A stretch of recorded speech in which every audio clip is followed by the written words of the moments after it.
My dear beloved, respected brothers and sisters, I ask Allah subhanahu wa ta'ala to protect us all from any harm. So alhamdulillah Rabbil Ameen, in our previous episode, we mentioned the symptoms. How do I know that my Iman is weak? How do I know that my Iman is weak? And today, inshaAllah ta'ala, we will mention some of the reasons, some of the causes of weak Iman, and absolutely the main goal of this episode is to mention the cure, of the weakness of Iman. So as we all know, in our Aqidah, as the people, the Ahl Sunnah wal Jama'ah, we all know that our Iman goes up and down. The Iman goes up and down. It goes up with more acts of worship, and it goes down with more sins. So what are the causes of weakness of Iman? Reasons. Number one, ignorance of the attributes of Allah subhanahu wa ta'ala. Not knowing, not understanding the names and the attributes of Allah subhanahu wa ta'ala. I'll give you an example. One of the attributes of Allah is Ar-Razzaq. He is the one who provides. When I do not know, when I do not understand what does Ar-Razzaq mean, and when I do not know that my rizq, my provision has been already decreed to me when I was 4 months in my mother's womb, I go and I seek my provision from haram means. And because of my ignorance of the name of the Razzaq, I am seeking the income through haram means. If I understand what does Razzaq mean, I know that my rizq has been already decreed. It all depends on me how to earn it.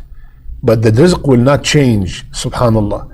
Similarly, not knowing that Allah subhanahu wa ta'ala Al-Basir, not knowing what does the Al-Basir mean, the all-seeing, it will make me think that if I look at haram, if I watch haram, if I do any kind of acts of disobedience, any kind of sins, that Allah subhanahu wa ta'ala is not watching me.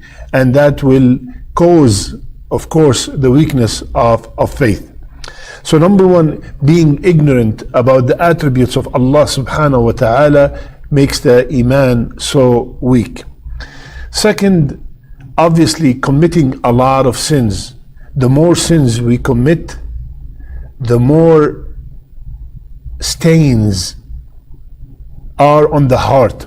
Rasulullah ﷺ told us that the heart, every time you commit a sin, a black spot goes in the heart.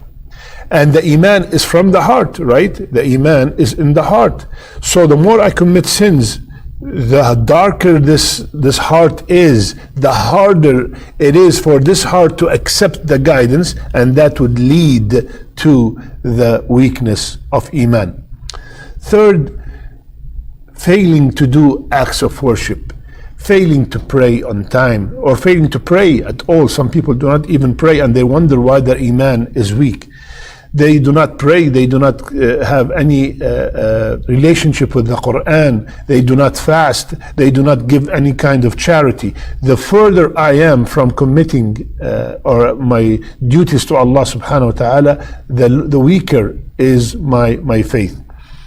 Fourth, distancing ourselves from the masajid, from the halaqas of ilm, from the circles of studying the Qur'an, studying our deen.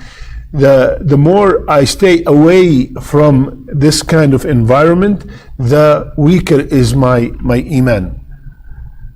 When I go and I listen to a lecture, when I listen to a khutbah, I might hear something that will increase my Iman.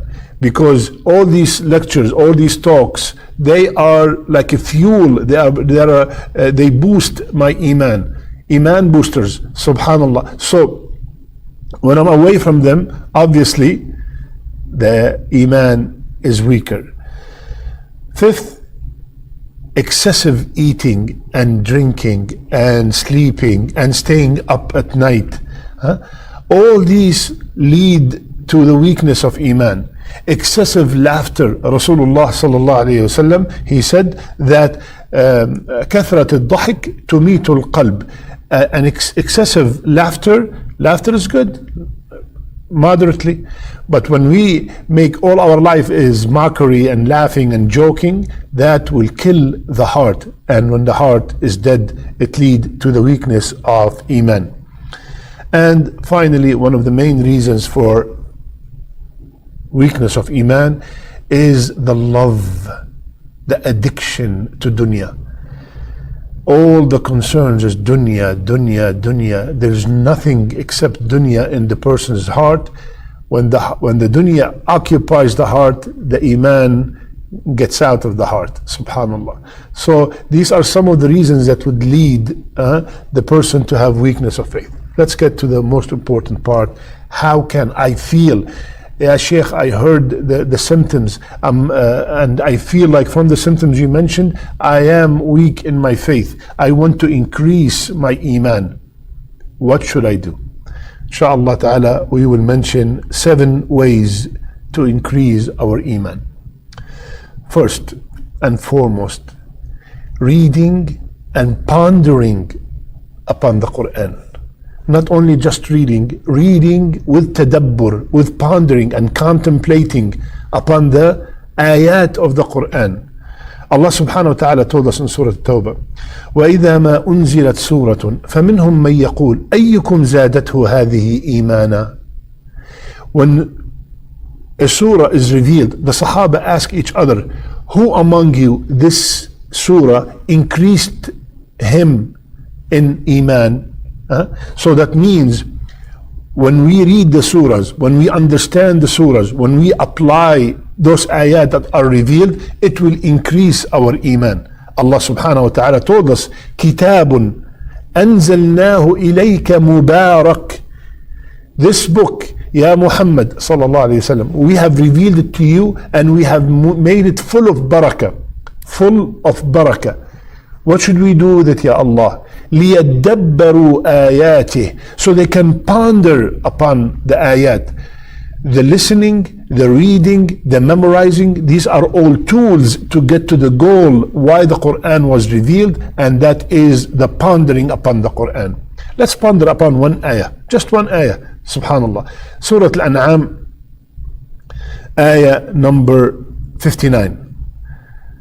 Allah subhanahu wa ta'ala said in the closest meaning, and with him are the keys of the ghaib, of the unseen. With Allah belongs the keys of the unseen. None knows them but him. Subhanallah. No one knows the unseen except Allah subhanahu wa ta'ala. And he knows whatever there is on the earth or in the sea. Not a leaf falls, but he knows it. Allahu Akbar. There's not a grain in the darkness of the earth, nor anything fresh or dry, but is written in a clear record. Not a leaf. Like you see, when I ponder upon this ayah, that Allah knows the unseen, that means when I'm making dua, I am asking the one who knows what's going to happen. That gives me so much comfort that he will give me if it's good for me, because he knows what's happening next year, next 100 years, next morning. Allah knows the unseen. He's the only one who knows the unseen. And not only that, when I feel that Allah subhanahu wa ta'ala's knowledge knows about every leaf when it falls, I feel so much humbleness and so much honor that Allah gave me the permission and made me from the people who worship Him and worship Him alone. So number one, pondering. My brother, my sister, let's really take these episodes very serious. I really want to increase my Iman. Let's take khalas. From now on, I'm going to make a schedule for myself. I will dedicate 10 minutes a day, half an hour a day, whatever you can handle, 2 pages a day, 2 ayahs to ponder upon.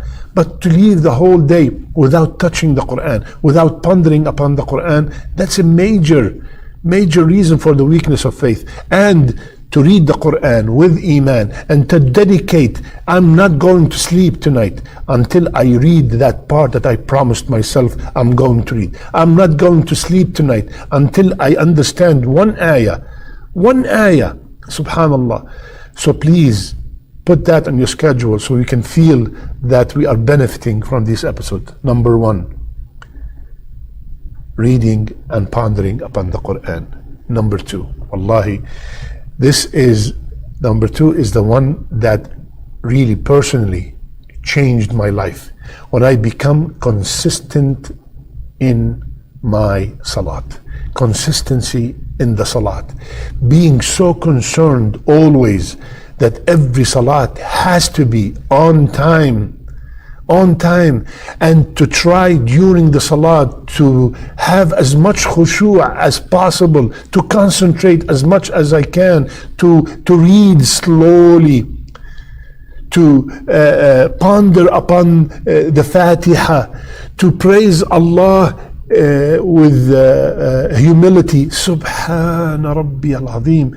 Concentrating and being consistent on my salat will definitely increase my faith. I start looking forward for the next salat. So the next cure is to be consistent on the salat. Third, remembering Allah subhanahu wa ta'ala. My brother, my sister, if you're feeling weakness of faith, make a schedule. Tell yourself now, that's it. Every single day, dedicate 15, 20 minutes, half an hour, whatever you can handle.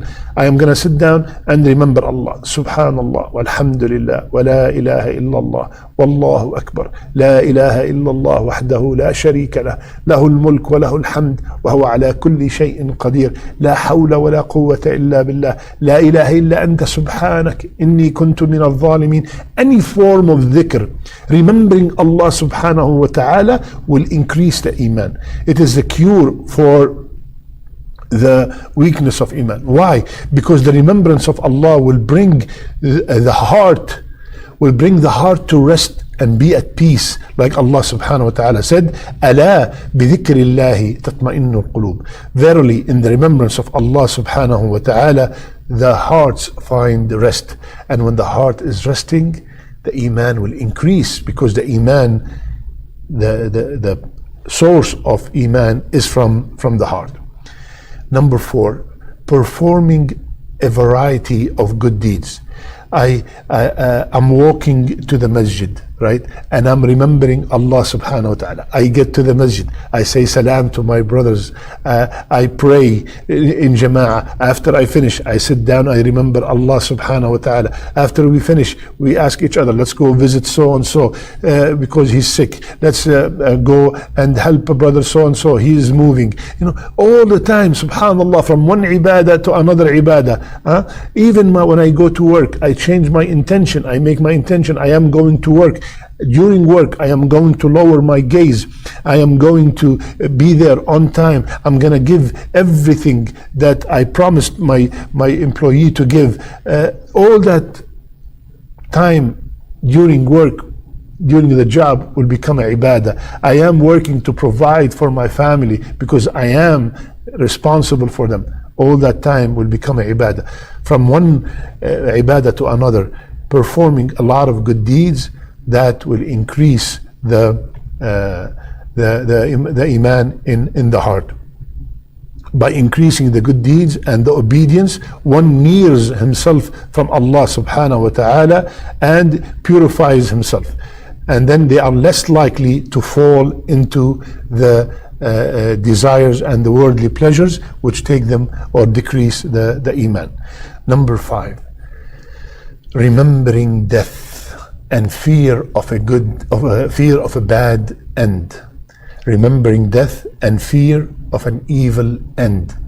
If I constantly remember death, subhanallah, that means I will be encouraging myself to do a lot of ibadat, and the more ibadat I do, the higher is my Iman. I might die any second. This could be my last episode. This could be the last thing that you are watching. Today's Dhuhr we prayed could have been my last salat. I have to remember that the angel of death is just waiting for the order from Allah to take my soul. So when I constantly remember death, and I always fear, I don't want to die on a bad amal, because Rasulullah sallallahu alaihi wasallam said, "Al-a'mal bil-khawatim." Actions are judged by the way they end. So I don't want to end in a bad end that will destroy my akhirah.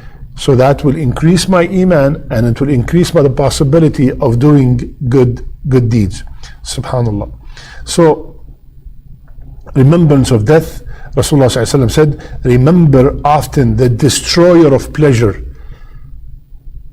أكثروا من ذكر هادم اللذات. Remember a lot the destroyer of pleasures. Subhanallah. So the more we remember death, that will increase us to do more before the time is up. Number 6, my brothers and sisters, to increase our iman, surround yourself with righteous people. Wallahi, this makes a huge difference. A huge difference. Surround yourself by brothers that will always advise you to, let's go to the masjid, let's hear this, let's do that, what you're doing is wrong, why you're not praying.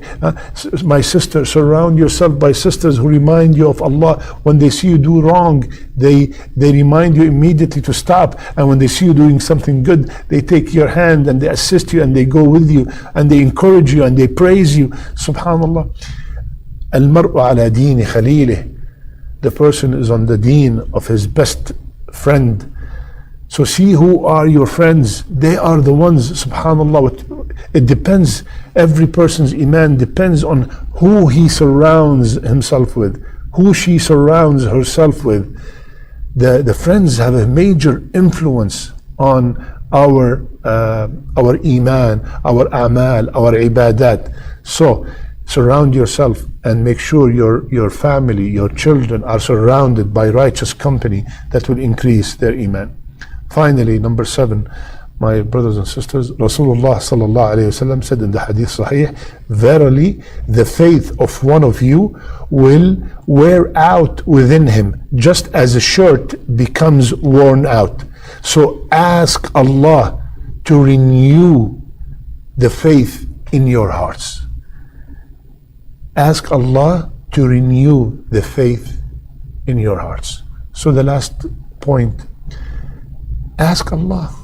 Make dua, Ya Allah, Allahumma jaddid al-iman fi qalbi. Ya Allah, revive the iman in my heart. Ya Allah, I'm going through hardships. Ya Allah, my iman is getting weaker. Ya Allah, I beg you, please, Ya Allah, increase my iman. Ask Allah Azza wa Jal, the owner of the hearts, to increase the iman in our hearts.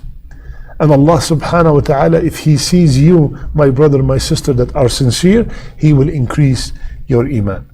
I ask Allah Azza wa Jal with the best of His names to increase all our iman, to increase us all in iman, and to bring us closer to Him. And may Allah subhanahu wa ta'ala make our last a'mal, our last deeds, our best deeds, and our last words, La ilaha illallah. May Allah subhanahu wa ta'ala protect our children. May Allah subhanahu wa ta'ala increase them and give them the best of the dunya and the best of the akhirah. Ameen Rabbil Alameen. I love you all for the sake of Allah. Subhanakallahumma bihamdik. Nashhadu an la ilaha illa ant. Nastaghfiruka wa natubu ilayk.